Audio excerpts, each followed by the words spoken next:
And who will be first? Dun, dun, dun, dun, dun, dun.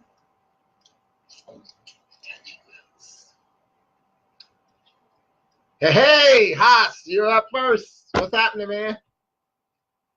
Good to see you. Yep. That's right. That's my brother. Yeah, we got less than 3 minutes. Technology tried to challenge me today, but I came up with a solution. By the way, as I mentioned, I'm encouraging and asking people to put a memory of their mother on today's post. Hey, what's up, Vic? Yeah, so put a memory of your mom on today's post if you like, and then because I think I'm gonna do a good job of getting through my stuff, my message kind of quick, and maybe share some of yours, and I'll comment on it anyway. Hey, Angie.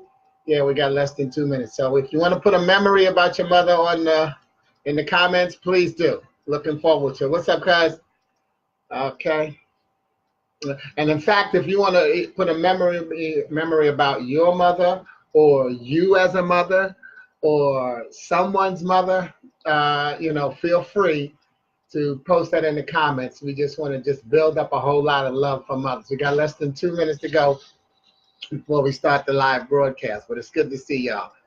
Yeah, good to see y'all. We are looking good. The throat is not working well today, but here it is. You just got to make sure that you drink the right type of vodka, and let people think that it's water. Mechi, yeah, you know it. I love your mother. God loved your mother, Mechi, and yeah, love you too, cuz you know you my hero, Todd. We got just about a minute to go before the actual live broadcast starts. Okay, what other comments we got here? Victor writes, all mothers and grandmothers, amen. God bless. Yep. Praise to them. Because that's the truth. The mother can't get here without the grandmother. See, and we could keep making that go back and back and back. And that's always a part of the message that I believe in, by the way. It's always about legacy. Just making sure that you are continuing a track because you are a part of a track. Angie, watching my son ride on the mower with my mom was confirmation I made the right choice for where I live now. Nice. And you're going to see how that walks right into what I decided to open with. See how God works? Yeah. Haas, love your mother too. Yeah. You gotta, just share those memories. So we got us a good group here. We really got church. We got 5 people that just loving their mother. Oh, I should have had that song for in the background. I'll always love my mama. She's my favorite girl. You only get one. Yeah. And I will not press my singing skills upon you. But welcome to Glue Wednesday. And for those of you who are our first time on the broadcast, we know that glue is Glue. God's love undoes everything. And it's a reminder that so often people think of Wednesday as hump day. And me with being Mr. Word Sensitive. Was that true indeed that I shouldn't sing, Haas? But me being Mr. Word Sensitive and just enjoying the gift and blessing of both vocabulary and knowing how to use your vocabulary, being adjusting it and making words as powerful as they are. Hey, Victor. Oh, okay. Yeah, Vic, I didn't know you were his cousin. Okay, I didn't know you were his cousin, but I know I see you over there always and tagging, so I know we're on that page. Yeah, okay, so Ralph is peace with me as well. But anyway, so the reason I named it Glue Wednesday is because Wednesday is not necessarily the song, okay, Haas, not necessarily the middle of everybody's work week. It's the traditional middle day of a 7-day week that keeps the weekend and the weekend together, and so I call it the glue. And it reminds us that we don't need to get over, as in hump day. What we need to do is keep it together, as in Glue Day. So that's what Glue Wednesday is all about. Okay, all right, Angie, God bless you, and happy Mother's Day to you. Bless all the mothers. But here, when you get back to the broadcast, Angie, you'll see what I meant about what you said. So I want to start with this thing I found on the internet years ago called Mean Moms. Mean Moms. We had the meanest mother in the whole world. While other kids ate candy for breakfast, we had to have cereal, eggs, and toast. When others had a Pepsi and a Twinkie for lunch, we had to eat sandwiches. And you could guess our mother fixed us a dinner that was different from what other kids had too. Mother insisted on knowing where we were at all times. You think we were convicts in a prison. She had to know who our friends were and what we were doing with them. She insisted that if we said we would be home, she insisted that if we said we would be gone for an hour, we would be gone for an hour or less. We were ashamed to admit it, but she had the nerve to break the child labor laws by making us work. We had to wash the dishes, make the beds, learn to cook, vacuum the floor, do laundry, and all sorts of cruel jobs. I think she would lie awake at night thinking of more things for us to do. She always insisted on us telling the truth, the whole truth, and nothing but the truth. By the time we were teenagers, she could read our minds. Then life was really tough. Mother wouldn't let our friends just honk the horn when they drove up. They had to come up to the door so she could meet them. While everyone else could date when they were 12 or 13, we had to wait until we were 16. Because of our mother, we missed out on lots of things other kids experienced. None of us have ever been caught shoplifting, vandalizing others' property, or even arrested or ever arrested for any crime. And it was all her fault. Now that we have left home, we are all God-fearing, educated, honest adults. We are doing our best to be mean parents, just like Mom was. I think that's what's wrong with the world today. It just doesn't have enough mean moms anymore. Now that part is in there. I want to just take that part out because I don't want to focus on that's what's wrong with the world today. Hey, Doreen. But when you think about the sarcasm in that reading, mean moms, and think of all the things, the good qualities and characteristics and rules that a mother has instilled into her children in this reading, I think it reminds us of the fact that what I always say, and that is that children mock and mirror adults. If you're the adult that they mock and mirror, you shouldn't have a problem. And the reason I wanted to start with that piece, and because I want to make a point of what you see in the description, hey Rachel, what you see in the description of today's session is a promo about the fact that those who don't celebrate their mothers.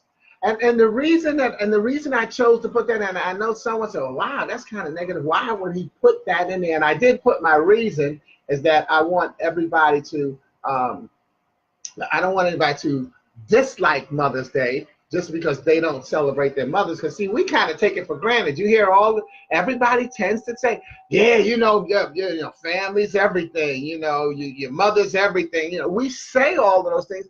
And we don't stop to think about the fact that there's some people who don't feel that way. And sometimes they won't say anything for the discomfort of being ostracized or being in a big argument that nobody can win. Because if you have ill feelings towards somebody, how can someone else talk you out of those ill feelings when they don't know the full story about what happened in the moment and how it impacted us? It's a hard thing. And that's why I wrote that in the introduction of this session, because one of the things that my mother always taught me and also taught me was compassion. She taught me to be compassionate and to make sure that my goal was to be me. So my compassion is understanding that there are people who do not have the same relationship with their mothers or anybody in their lives, that I may have a corresponding relationship with that type of person in my life. And so I think we all have to recognize and remember to be compassionate about those who celebrate and those who don't. So but again, my mother also taught me that the goal, number one goal, was to be me. And here's how she taught that. Think about it. You know, if so-and-so jumped off the mountain, would you follow him? Be who you are. And my mother used to always say, she said, I love me so much, I just wish there were more of me. So those are some of the moments and the memories that I got from my mother. It's to be compassionate and recognize that everyone has the right to celebrate the way they choose to celebrate, as well as to not celebrate. And then to be who you are, to really focus on being who you are. And so that compassion is for LOVE, because that's what I put at the end. Is most important thing is to remember to celebrate love. LOVE, let ourselves value everyone. Let ourselves value everyone. You know, it's a tough call when we say that, you know, well, so-and-so is not celebrating their mother. But if you really want to practice being non-judgmental, because we definitely say that we don't want to be judged, but how non-judgmental are we? So if you really want to practice being non-judgmental, understand that everybody is not celebrating the way you are. The rest of this broadcast, though, and this entire broadcast is about celebrating mothers, but I just want to let you know that you can share it with people who are not celebrating their mothers, because everybody is important, and you shouldn't make someone feel, and I don't know that they feel ostracized or they feel bad if they don't. Matter of fact, if they don't, they probably don't feel bad about it. But just try to think about, you know, trying not to be so judgmental. So here's the other thing I decided I wanted to share with you today is from my book, Stuff Happens. Because the opening chapter, Stuff Happens, is a book with four different episodes in my life. And they're the situations that unleash our focus and faith, the stuff that make me who I am. And the four episodes are, I call it Dealing with Life, which is actually dealing with my mother's death, Dealing with Parenting, which is also actually dealing with coaching, Dealing with Passion, which is talking about my passion to be an entrepreneur and what yours might be, and then Dealing with Change, talking about my relocation from Chicago to Charlotte, but that's also connected as we talk about legacy from New York to Washington to Chicago to Charlotte, and as well as through life. So here's a couple of pages I want to read from my book to give you some of the memories that my mother has made for me and some of the lessons that I learned. To introduce that chapter, as you may or may not know, my mother had been, she was diagnosed with liver cancer, and she would end up dying from that in 2007. But before that ending came, hey, VI, this is what built up to it. So in the scene that I'm about to read to you, she's already in the hospital. And we took her into the hospital on Tuesday, and that just how God works. My niece, Lori, just signed on, and she's the one that helped us get my mother to the hospital and up to her room. So thank you, Lori, for being here, and happy Mother's Day to you as well, and to all of y'all. Anyway, so here's how it reads.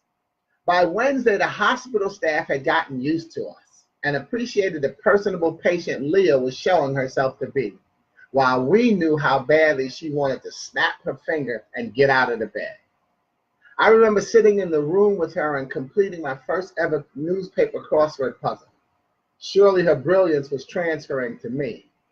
And when she was awake, we would converse like old times, with me talking a little bit more about my plans for business and life.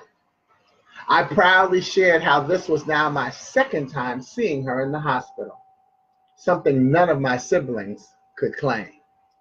You see, when I was 7, she was in the maternity ward giving birth to my oldest younger brother, Landy.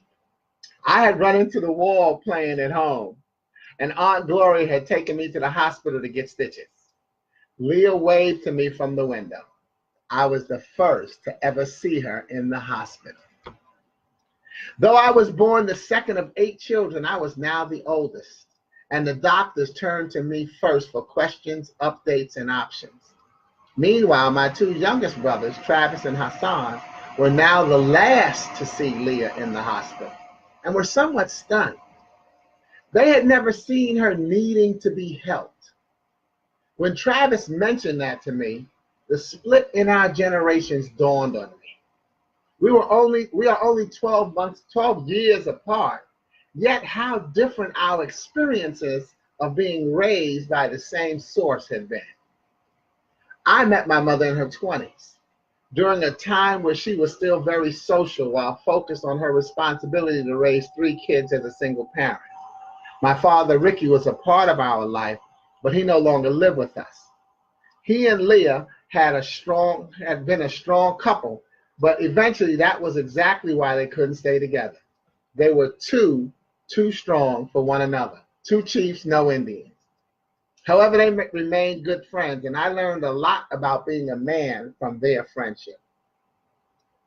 In fact, one of the biggest lessons learned in that is that men and women can be friends, and that can easily be traced back to your parents' relationship. Watching a secure or insecure relationship impacts our belief system. Besides my father, I had 3 other men whom my mother called friends, who shaped this aspect of my personality. Leah called Hank, Joe, and Howard her brothers. They were all married, and each had a wife that Leah considered a friend as well, and Ricky knew them all. Point blank and cut to the chase, they were really friends who were like brothers. My mother was not having us call any of these men uncle in public, yet secretly sleeping with them on the side. Living that type of life has crippled the psychological development of many a young man or woman. And both of my parents were major non-supporters of lying.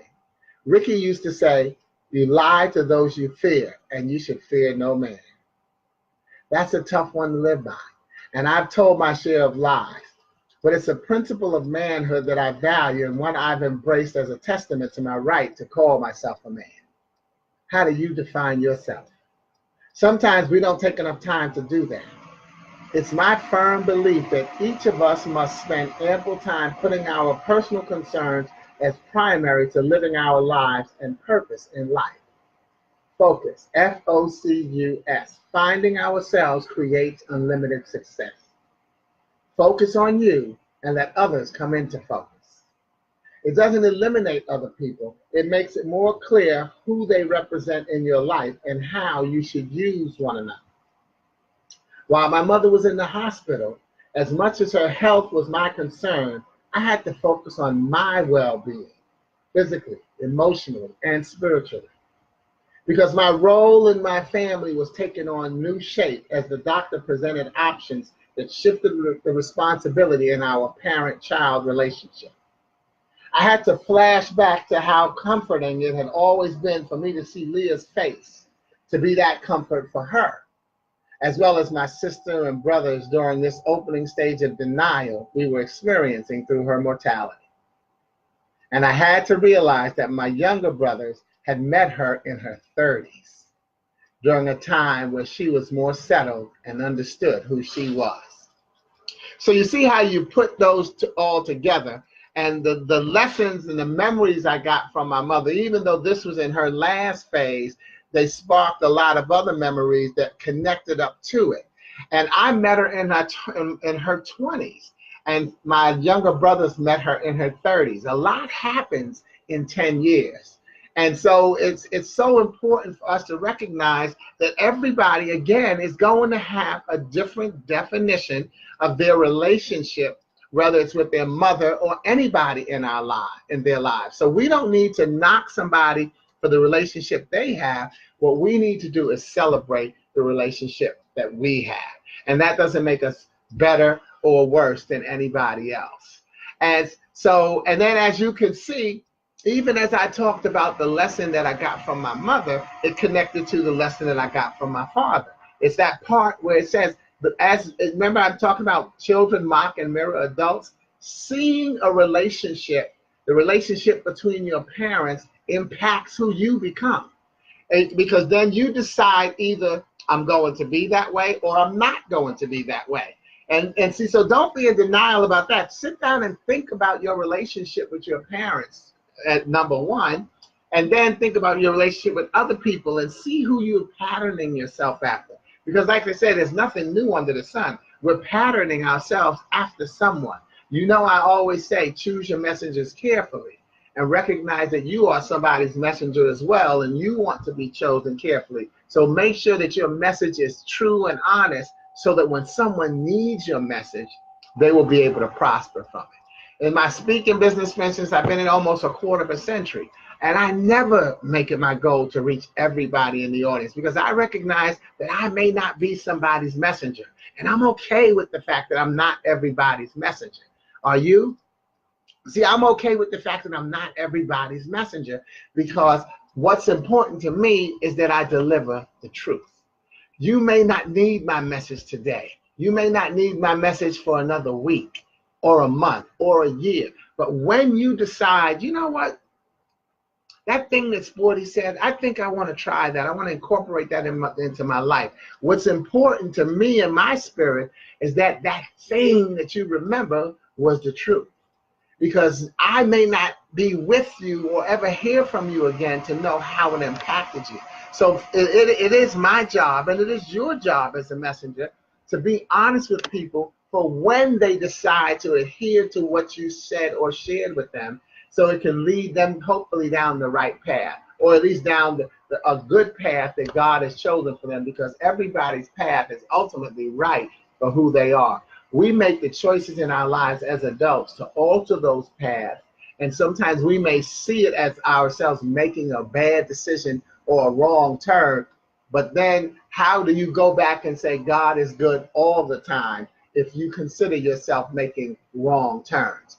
You don't make wrong turns. You make turns that are part of your destiny so that you could get a life lessons from it. Remember my acronym LIFE, L-I-F-E, lessons intended for everyone. Everything that happens in your life is an opportunity for you to get a lesson. So sometimes we don't like the lesson, which is a part of our judgmental spirit, because we decide, well, this is what I wanted. I didn't get what I prayed for, and I didn't get it when I prayed for it, and I don't get what I wanted. But what you have to recognize is that everything that has transpired in your life was a part of making you who you are. Sometimes it was something that, again, that we weren't happy about, but didn't that slow you down and make you rethink your next move, or retrace your steps and change the direction that you're going in? That's one of the things. I'm not off course. That's one of the things that mothers help us do. But also, who are the mothers in your life? Because we also have to recognize that not everybody has a mother. You know, some people's mothers died at childbirth, some in their younger ages. I was blessed to have a mother for 52 years, which is one of the things that I used to get my sanity in check when she first died, is that I said to myself, well, I've had a mother longer than any of my younger brothers and sisters. In the case with me and Zach, it was only 1 year more, but that's a full year more. So even now when I hear people say that, you know, oh, my mother is anything over 75, because Leah died at 75. So when they say my mother is 76 or my mother is 80, I always say I'm jealous, because what could I have done with another year of my mother, another 5 years? See, so, you know, so if you've got that great relationship with your mother, or just a good relationship, if you're celebrating your mother, celebrate it just a little extra. And don't let a man-made calendar confine your celebration to once a year. I know most of us don't, you know, but make sure that you're in celebrating your mother all year. And if you're a mother, make sure you're being celebrated more. Let's say it was 10 months more. That's right, Zed. I just had a mother 10 months more than you. And so make sure that if you're a mother, that you're being celebrated properly by spreading your legacy of who you are, because you deserve to be heralded. And so this final piece that I'm going to read, and again, if y'all want to type in some happy memories about your mothers in the comments, I'll read those before we sign off. But this is another thing I found on the internet. Did I finish making that point about Leah, by the way? Yes, I did. Okay. And it's called Mom. Okay. All right. Emily, a woman named Emily, was renewing her driver's license at the county clerk's office, was asked by the woman recorder to state her occupation. She hesitated, uncertain how to classify herself. What I mean is, explained the recorder, do you have a job? Or are you just a, of course I have a job, interrupted Emily. I'm a mom. I forgot all about her story until one day I found myself in the same situation, this time at our own town hall. The clerk was obviously a career woman, poised, efficient, and possessed of a high-sounding title like official interrogator or town registrar. What is your occupation, she probed. What made me say it, I do not know, but the words simply popped out. I'm a research associate in the field of child development and human relations. The clerk paused, ballpoint pen frozen in midair, and looked up as though she had never heard that, she had not heard right.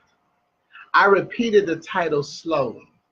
I'm a research associate in the field of child development and human relations, emphasizing the most significant words. Then I stared with wonder as my pronouncement was written in bold black ink on the official questionnaire. Might I ask, said the clerk with new interest, just what it is that you do in your field? Coolly, without any trace of fluster in my voice, I heard myself reply, I have a continuing program of research. What mother doesn't?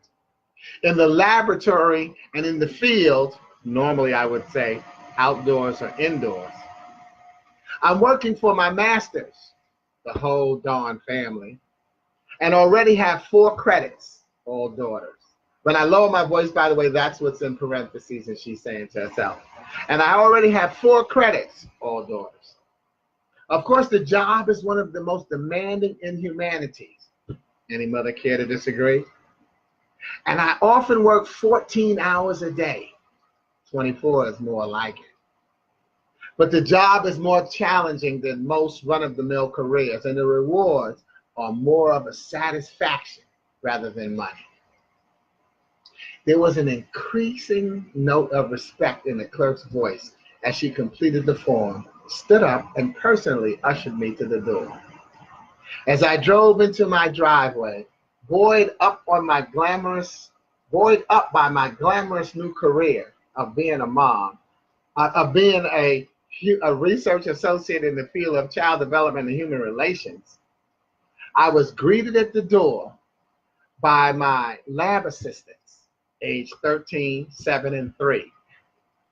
Upstairs, I could hear our new experimental model, a 6-month-old baby, in the child development program, testing out a new vocal pattern. I felt I had scored a beat on bureaucracy, and I had gone on the official records as someone more distinguished and indispensable to mankind than just another mom. Motherhood, what a glorious career, especially when there's a title on the door. Does this make grandmothers senior research associates in the field of child development and human relations? And great-grandmothers executive senior research associates? I think so. I also think it makes aunts associate research assistants. Please send this to another mom, grandmother, aunt, and other friends you know. Signed, Mom. So all of us, in some way, shape, or form, and what's her title? Research associates in the field of child development and human relations. Motherhood is a wonderful, wonderful blessing. And mothers, what you do the best you know how. You never, what is a mother's job fall under so many titles? Yes, so many hats that you have to wear. You're the creators of the word multitasking, probably. But all of us have children, not to minimize our celebration of mothers. Let's make sure we keep them in the right spot as well.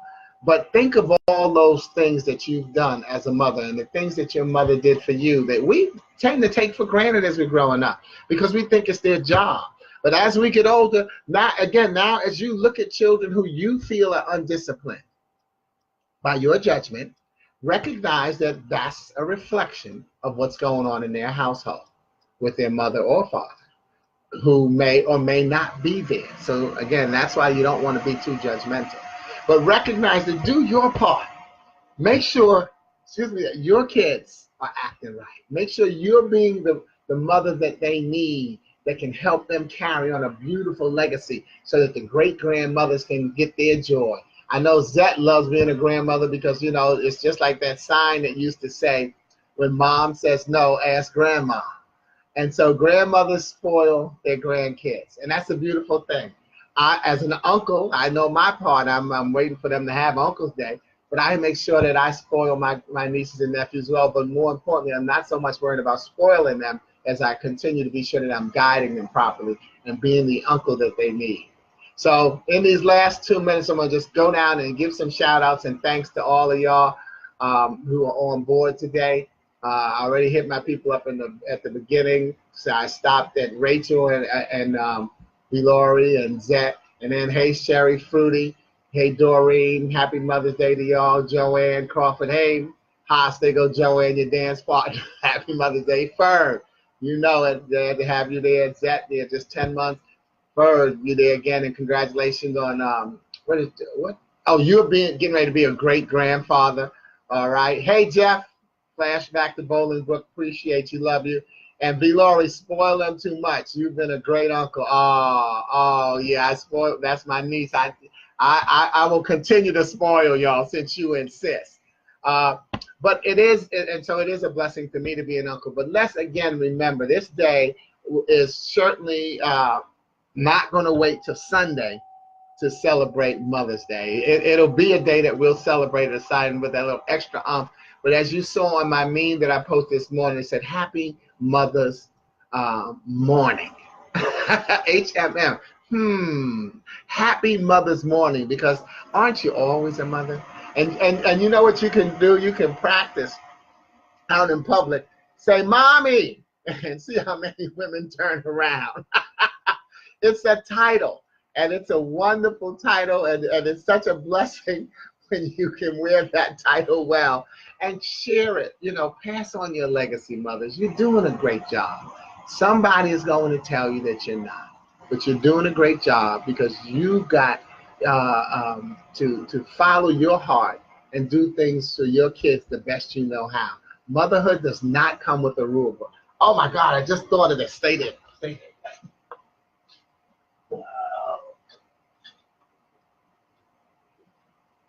Okay, too late. I couldn't find it. But I made this, and I'll try to take a picture and post it, but I made this little thing called the Mother's Rule Book, Parenting Rule Book, and it's 40 pages going one way, all blank. And then you flip it over, and it's the Children's Handbook. There's no rule, 40 pages going blank. There's no rules to being a parent nor being a child. We figure it out, and we do it every day at the best we know how. So as that closing comment, every day is Mother's Day. Is what Mommy always used to say. And she said that, and she said it because I think, well, maybe she had a little self-interest in mind. She wanted to make sure that we were celebrating her. But it is true. Every day is Mother's Day. Every day is Father's Day, Valentine's Day, Happy New Year, because we started New 365. You know, every day is a celebration. You can start something. Start celebrating you. Remember that that's always going to be the bottom line, is to take care of yourself so that you can take care of the people in your life who you love the most. So take care of yourself physically, mentally, and spiritually, because life is about going from one puzzle to the next. You're either a small, medium, or large piece of the puzzle. Yet, no matter what puzzle piece size you see yourself as, without you, the puzzle is called incomplete. Thank you for being a part of my puzzle. God bless you. And remember that sometimes you are the middle piece and the nucleus of the puzzle, and you have to be patient and wait for the puzzle and your right pieces and connections to come to you. Thank you for joining me on Glue Wednesday, and I'll see you next week. God bless. Keep putting them comments in there about your mothers and about you being the mother. Love you. Ciao.